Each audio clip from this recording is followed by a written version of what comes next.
Mi compañero de trabajo robaba cadáveres de la morgue y la excusa de él me dejó sin palabras.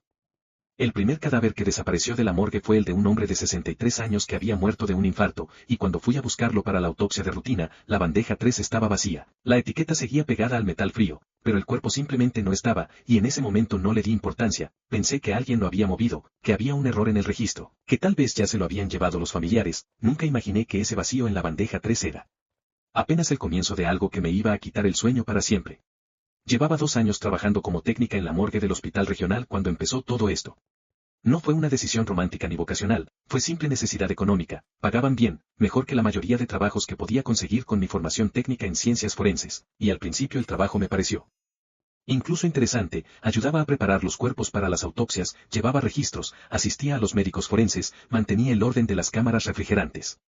Uno se acostumbra a la muerte cuando trabaja rodeada de ella todos los días, deja de asustar, se convierte en rutina, en procedimiento, en números de expediente y etiquetas plastificadas. Carlos llevaba más tiempo que yo en el puesto, 5 años exactos, y era quien me había entrenado cuando llegué. Era un hombre callado, de esos que hablan solo lo necesario, siempre puntual, siempre cumplidor, el tipo de compañero de trabajo que uno agradece tener en un lugar donde la mayoría de la gente dura poco porque no soporta el ambiente.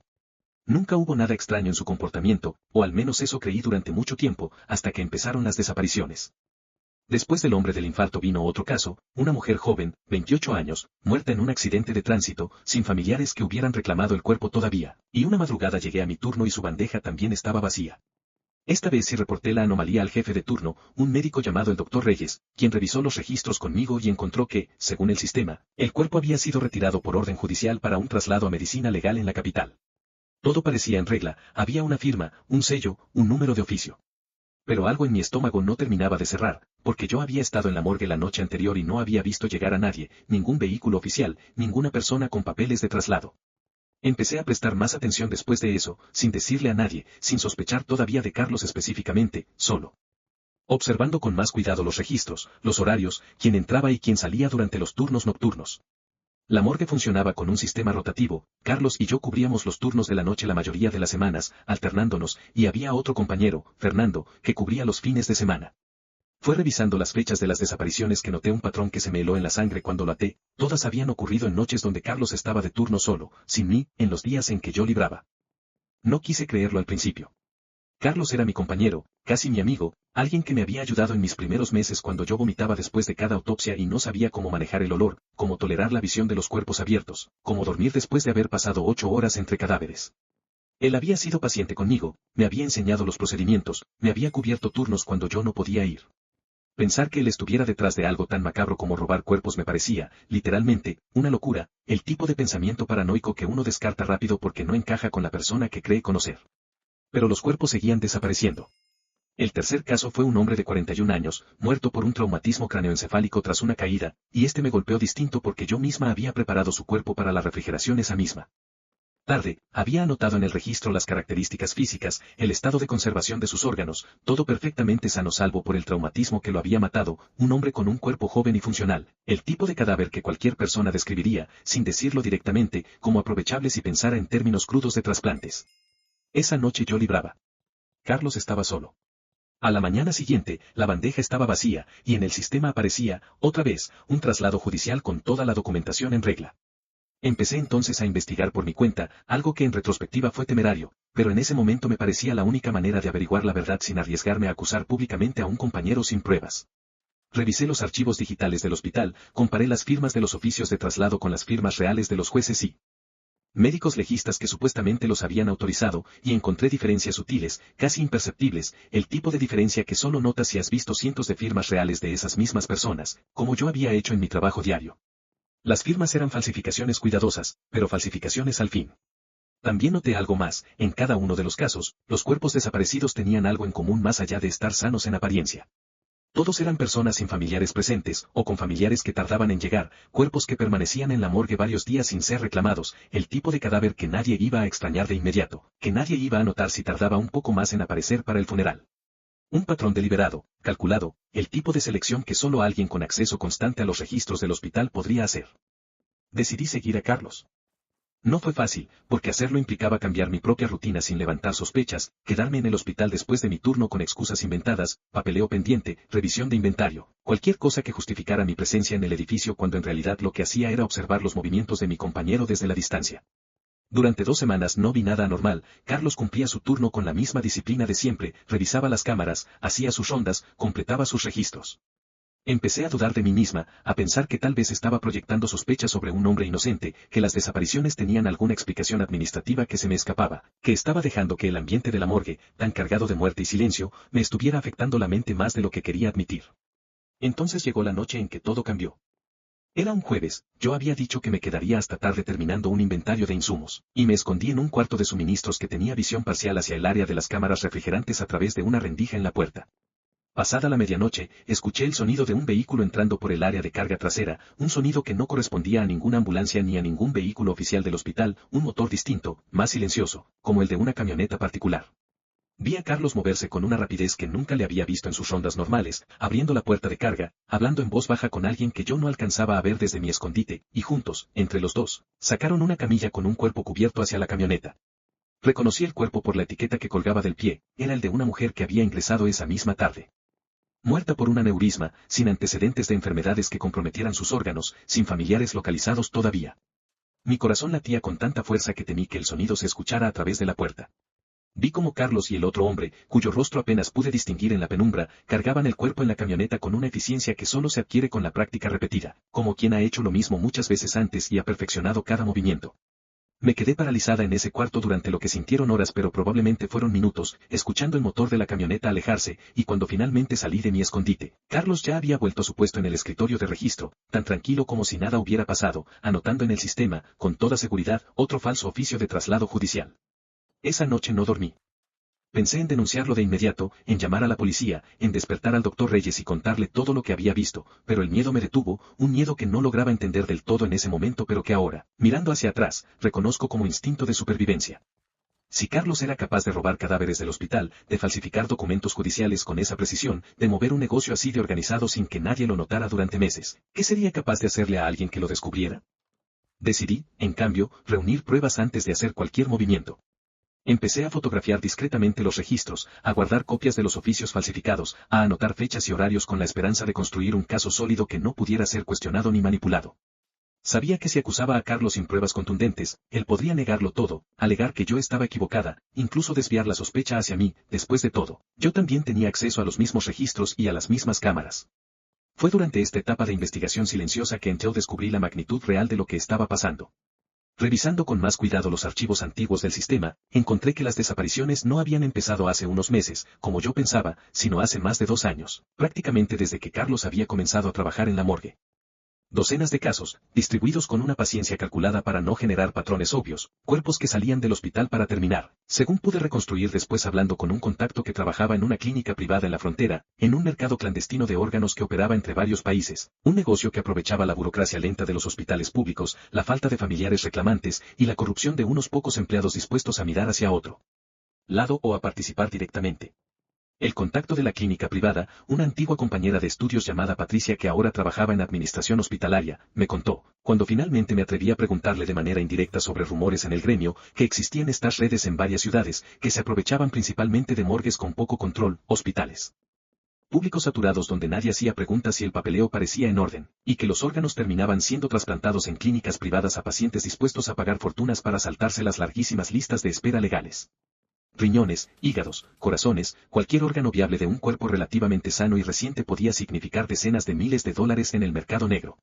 Con esa información, entendí que Carlos no actuaba solo, que era parte de una cadena más grande, probablemente el eslabón que conseguía la materia prima, mientras otros se encargaban de la extracción quirúrgica, el transporte y la colocación de los órganos en el mercado.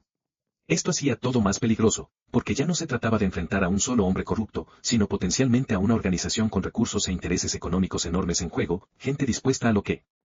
fuera para proteger un negocio tan lucrativo. Reuní el valor para hablar con el doctor Reyes casi un mes después de la noche en que presencié el robo del cuerpo de la mujer del aneurisma.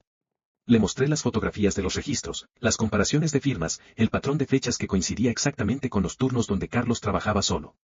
El doctor Reyes, para su crédito, no descartó mis sospechas de inmediato, pero me pidió tiempo para investigar internamente antes de involucrar a las autoridades, argumentando que necesitábamos pruebas irrefutables, que una acusación mal fundamentada contra un empleado del hospital podía generar problemas legales serios para la institución si resultaba ser falsa. Ese fue mi primer error, confiar en que el proceso institucional sería suficientemente rápido y suficientemente discreto. Porque apenas unos días después, Carlos empezó a comportarse distinto conmigo. Nada obvio al principio, solo pequeños cambios, una mirada que se quedaba fija en mí un segundo más de lo normal, preguntas casuales sobre en qué había estado ocupada últimamente, comentarios aparentemente inocentes sobre lo mucho que yo trabajaba, lo dedicada que era, lo curiosa que siempre había sido desde que llegué al puesto. Entendí, con un terror que se instaló en mi pecho como una piedra, que de alguna manera él sabía que yo lo había estado investigando, tal vez porque alguien en administración había comentado algo, tal vez porque el propio doctor Reyes, sin darse cuenta, había hecho preguntas que llegaron a los oídos equivocados.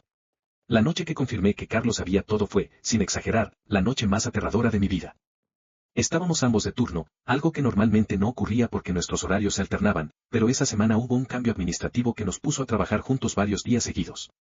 Cerca de las 2 de la madrugada, mientras yo terminaba de organizar unos expedientes en la oficina principal, Carlos entró y cerró la puerta detrás de él, algo que nunca hacía. Me preguntó, con una calma que resultaba más aterradora que cualquier grito, por qué había estado tomando fotografías de los registros de traslados judiciales. No lo negué, entendí en ese instante que negarlo sería inútil y probablemente más peligroso, así que le pregunté directamente qué estaba pasando con los cuerpos que desaparecían. Carlos se sentó frente a mí, con una tranquilidad que solo alguien que ha hecho algo terrible muchas veces puede tener, y me dijo que yo no entendía cómo funcionaba realmente el mundo. Que esos cuerpos ya no le servían a nadie, que las familias que nunca aparecían a reclamarlos claramente no los necesitaban, mientras que había personas vivas, enfermas, desesperadas, esperando años en listas de trasplantes que probablemente morirían antes de recibir un órgano compatible. Me habló de cifras, de cuánta gente moría cada año en las listas de espera legales, de cómo el sistema estaba diseñado para beneficiar a quienes podían pagar trasplantes privados legales mientras dejaba morir a los pobres, y de cómo lo que él hacía, en su retorcida lógica, era una especie de justicia distributiva, tomando de los muertos que nadie reclamaba para salvar a los vivos que sí importaban a alguien. Le dije que eso no le daba derecho a decidir sobre los cuerpos de personas que no podían defenderse, que estaba profanando cadáveres y mintiendo a familias enteras que algún día llegarían buscando a sus seres queridos y no encontrarían nada, ni siquiera un cuerpo para despedirse.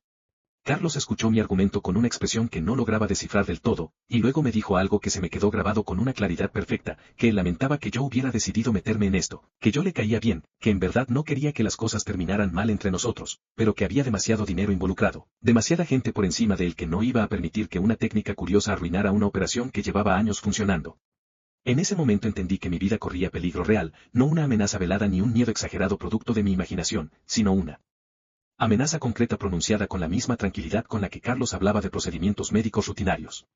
Le dije que no diría nada, que entendía su punto de vista, que lo dejaría tranquilo, mintiendo con todo el control que pude reunir para no dejar que el temblor de mi voz me delatara.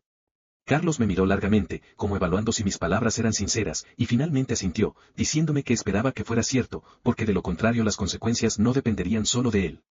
Salí de esa conversación con la certeza absoluta de que necesitaba actuar rápido, antes de que Carlos o quienes estuvieran por encima de él decidieran que yo era un riesgo demasiado grande para dejarlo vivir.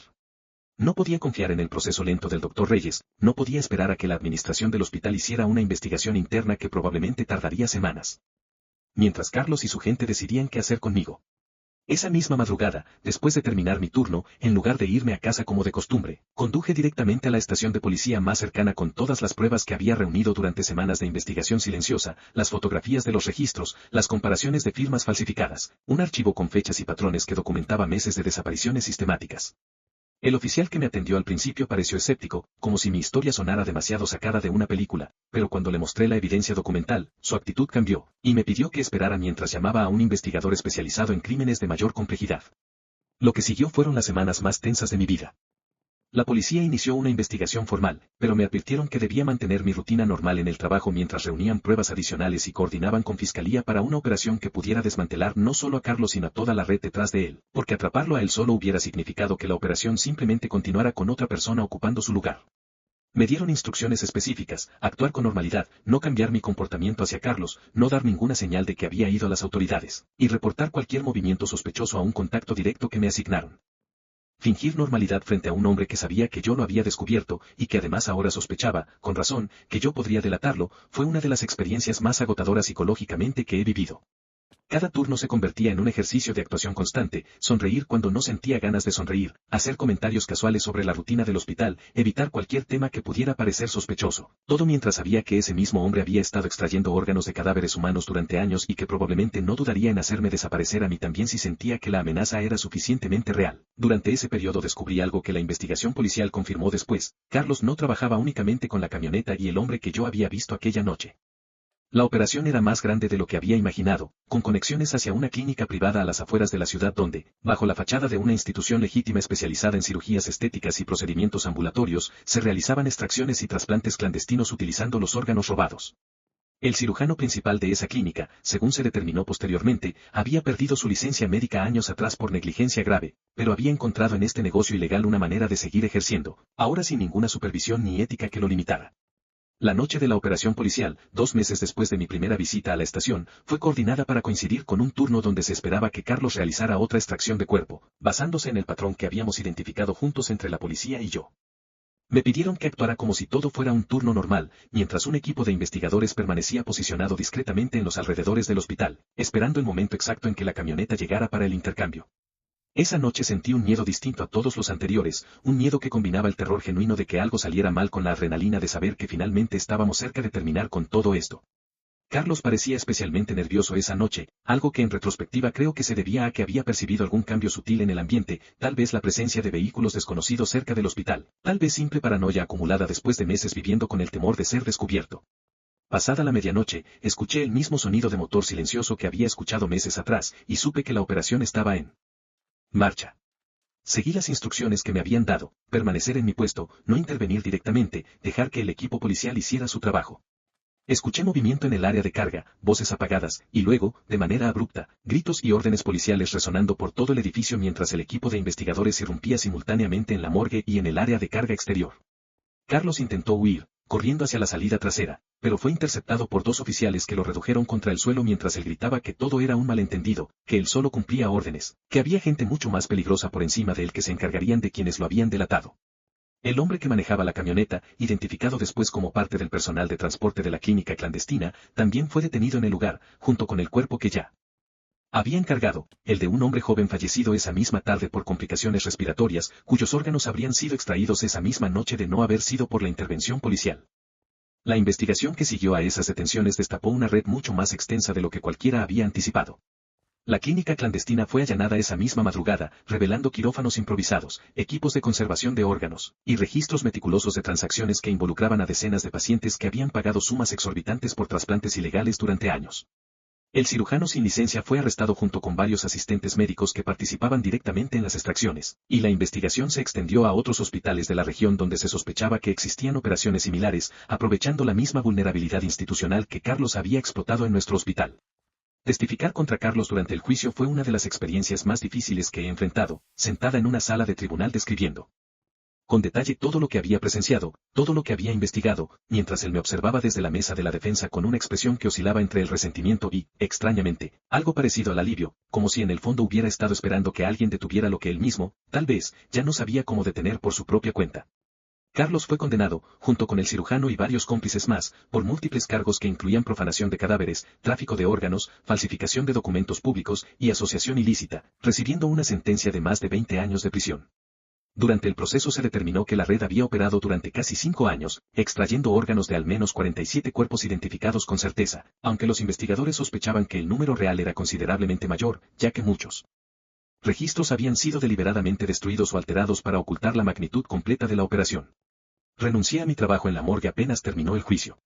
No podía volver a entrar a ese lugar sin que cada bandeja vacía, cada cámara refrigerante, cada pasillo silencioso me recordara la noche en que vi a mi compañero de confianza cargar un cuerpo humano en una camioneta como si fuera mercancía cualquiera.